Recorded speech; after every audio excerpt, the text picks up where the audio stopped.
Have you ever wondered why? At every family gathering, amid all the laughter, there's always a moment that makes you uneasy. That moment when someone turns to you and asks, "When are you getting married?" It seems like a harmless question, but it feels like a tiny needle poking at something deep inside you. Imagine this. A little boy watches fairy tales, and every story ends with a wedding. He grows up, goes to school, and every time he visits home, adults ask, "Do you have a girlfriend yet?" When he starts working, the question changes. "When are you bringing someone home to meet us?"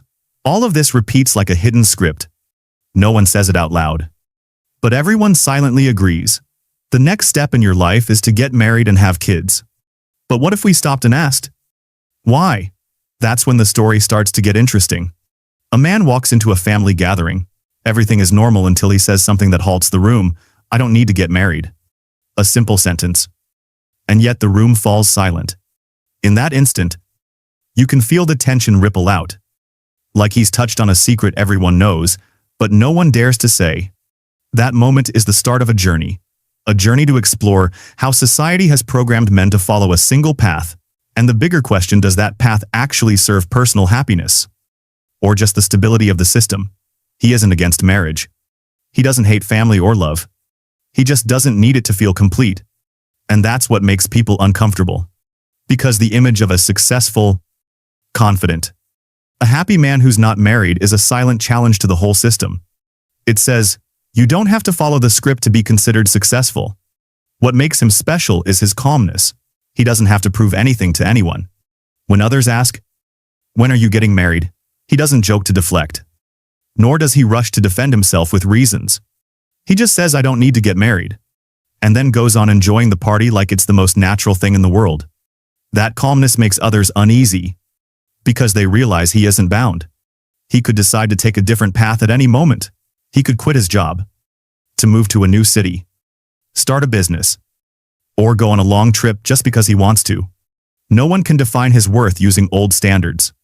A man like that is living proof that happiness doesn't always require marriage. And that's a dangerous message, because it shakes the long-held belief that everyone should get married. Philosopher Friedrich Nietzsche once spoke of the Übermensch, not a superhuman being, but someone who dares to create their own values and write their own rules for life. The man who doesn't need marriage is a real-life example of that idea. He's not against marriage, he's against being forced into it. He refuses to choose by habit. He only chooses what truly resonates with who he is inside. And that's what makes society nervous. A free man is hard to control.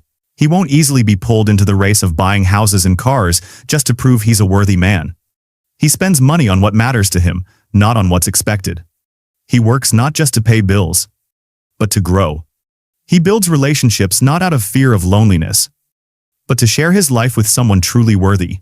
When other men see that he's doing well, maybe even thriving, they start to wonder, did I get married because I truly wanted to?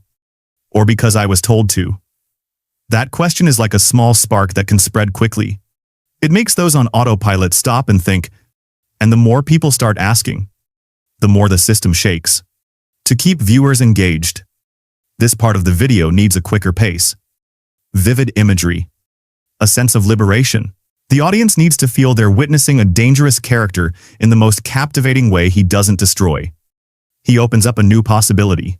From there, and the story naturally leads to a bigger question. Why has society built an entire system to ensure that men stay stable, and who really benefits from men getting married? Did you know an entire massive industry exists because of the belief that you have to get married? The real numbers are shocking. The global wedding industry is worth hundreds of billions of dollars. Each year, millions of weddings are held, from lavish celebrations to all-inclusive packages designed to make you feel like you need that big day. But that's just the tip of the iceberg.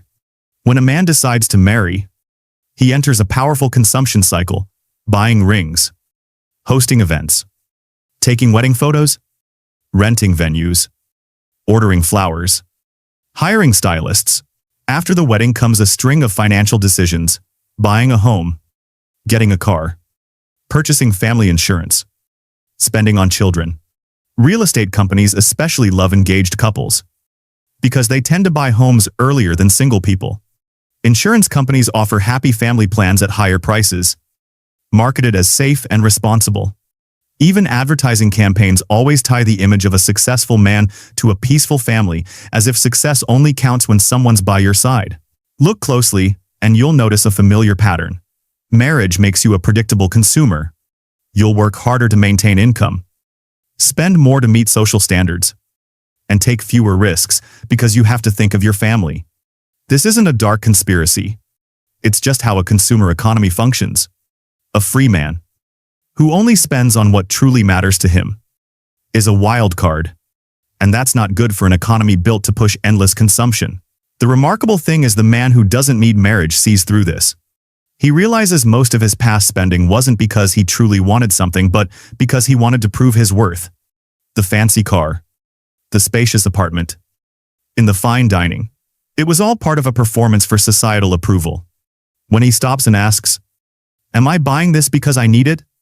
Or because I want others to approve of me?" That's when he begins to break the consumer loop, and that's what makes the system nervous. If more men choose to buy less, live simpler, and prioritize freedom over ownership, the economy must change. Not just weddings, but real estate, insurance, entertainment, and advertising industries will all feel the shift. A generation of men who buy not to impress, but to honor personal value, will force businesses to restructure. Here, the story should quicken, like pulling back a curtain. You want viewers to feel like they're discovering a truth no one told them. They'll feel surprised, maybe angry, but also excited to know. So, what happens next? Once you see the truth that society has programmed you and the economy profits from your ties, the next question appears. If that's what's outside, what's happening inside me? This is the hardest part, facing your own inner darkness. Psychologist Carl Jung called it the shadow, a collection of all the traits you were taught to hide: selfishness, impulsiveness, desire for freedom, even the anger you swallowed to be a good man. Most men grow up with pressure to be strong, restrained, pleasing to family and society. They suppress their instincts and individuality to fit the role: the good son, the ideal husband, the man who sacrifices. But the more you suppress, the bigger the shadow grows. It doesn't disappear. It just waits, either to explode one day or to silently control your life from the subconscious. Facing the shadow isn't about becoming a rebel. It's about having the courage to see the truth that sometimes you want to be selfish, that you crave freedom, that you don't want to live by someone else's script. When you accept these parts instead of running from them, you become more whole. Jung called this individuation, the journey of becoming fully yourself, integrating both light and dark. Picture a late night. You're alone. No noise from social media. No advice from family. Just you with yourself. You ask, if no one judged me, what do I truly want? This question can be terrifying, because the answer might not match what you've believed for years. This is the dark night of the soul. Jung spoke of a lonely phase where everything familiar seems to fall apart. But it's in that darkness that the light of truth begins to shine. The man who doesn't need marriage has walked this path. He has looked into his darkness and embraced the wildness within. He's not ashamed to admit he loves freedom, that he doesn't always want to sacrifice, that he doesn't need a relationship to feel complete. Instead of being ruled by the shadow, he transforms it into strength. That's what makes him different: calm, confident, hard to manipulate. When you stop running from yourself and accept all of who you are, a shift happens. You no longer need to prove you're a good man by doing what society expects. You're free from the need for validation. And from there, you start choosing everything, even love, from a place of wholeness, not lack. The pace now slows down to give viewers space to reflect. Each line hits like a soft hammer, triggering memories of all the times they betrayed their true desires just to please others.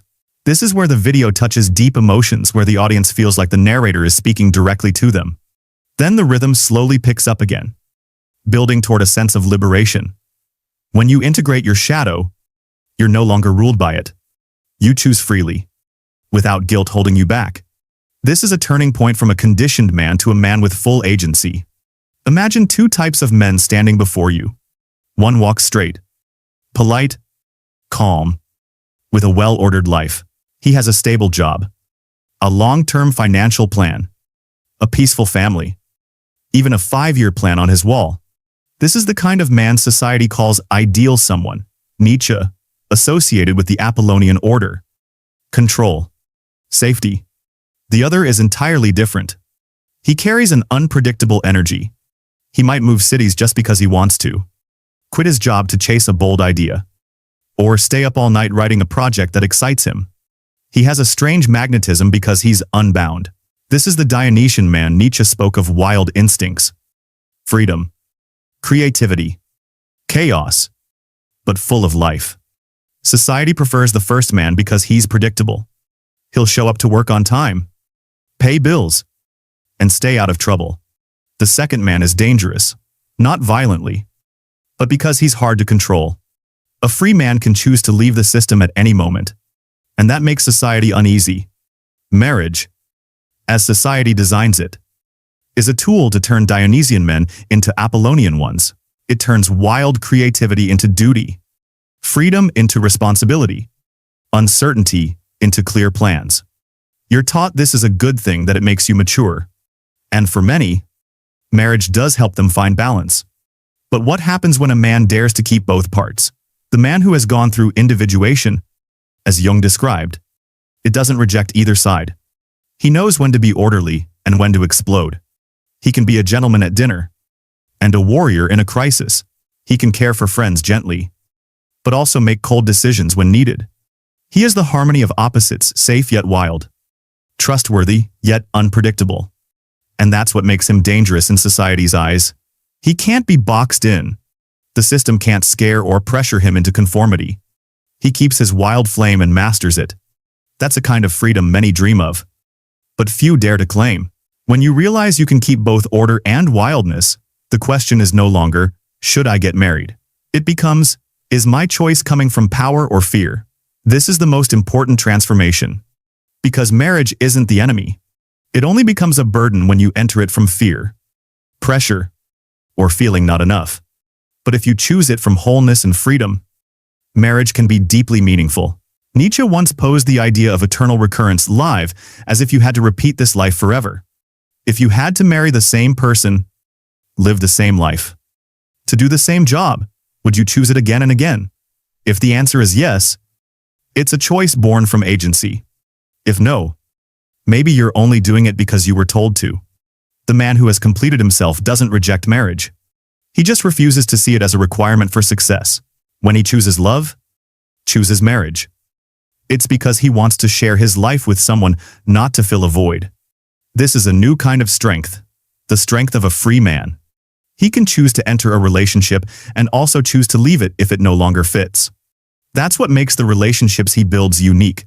They're not based on dependence, but on mutual willingness. Now imagine a generation of men living like this, no longer marrying from pressure, no longer buying homes just to provide, no longer working themselves to exhaustion just to prove their worth. Instead, they form relationships based on true love, choose work based on passion, and buy only what they really need.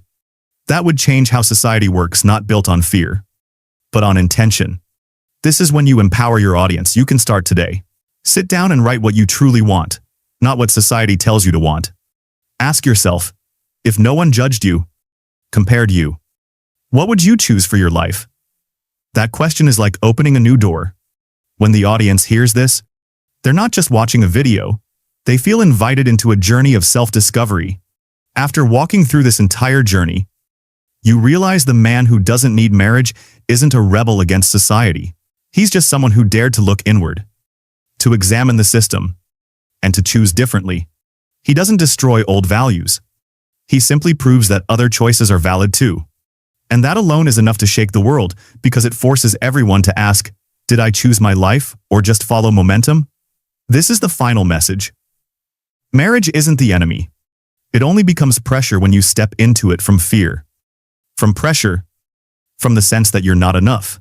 When you are whole, when you're free from the need for validation, marriage, or singleness, becomes a clear, conscious choice. And that is true power. Ask yourself, are you marrying, loving, or staying single because of something real inside you, or because of something missing? If you had to make that choice over and over again, would you choose it every time? It's not an easy question.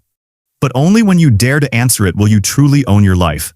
And if you felt something from this message, don't keep it to yourself. Share this video with a friend under pressure to marry. Share it with someone who needs to hear that they have the right to choose. Leave a comment below. Are you choosing from strength or from fear? I want to hear your story. If you want to keep having deep conversations like this, and subscribe to the channel so we can meet again in future videos. This isn't just a channel. This is a space for people seeking freedom. People who want to live a life aligned with their true values. Remember, your time is limited. Every choice you make is shaping your life. The question isn't whether you should marry. It's whether you're choosing it from your true self. The man who didn't need marriage made his choice. Now it's your turn.